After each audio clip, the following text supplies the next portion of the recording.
Hi there, Colleen here from Keeping the Peace, and thank you for joining me for another episode of Colleen Answers Your Questions. Today our question comes from Preston Garcia.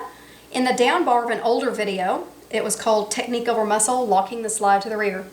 And he says, maybe this is a stupid question, but why would you want to keep the slide locked to the rear? Good question. In general, I wouldn't want to keep my slide locked to the rear.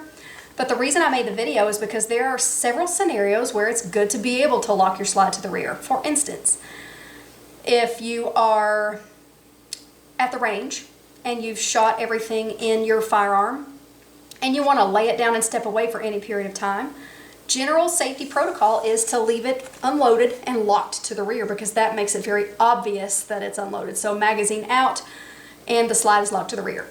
If you were going to maybe hand it to someone else to look at, or if you were going to carry it outside of a holster or case from any point, like point A to point B, then the proper safe way to do that is magazine out, slide locked to the rear, because it makes it obvious to everyone around you that it's an unloaded weapon and you don't have any malintentions with it.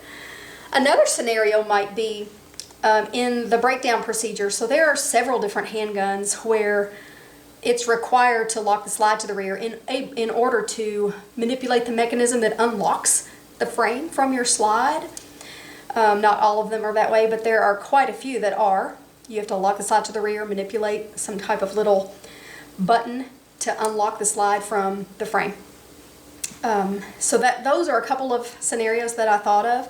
I would never store my handguns with it locked to the rear. And I wouldn't probably keep them that way for a long period of time, but there are several scenarios like that where you would need to be able to lock your slide to the rear.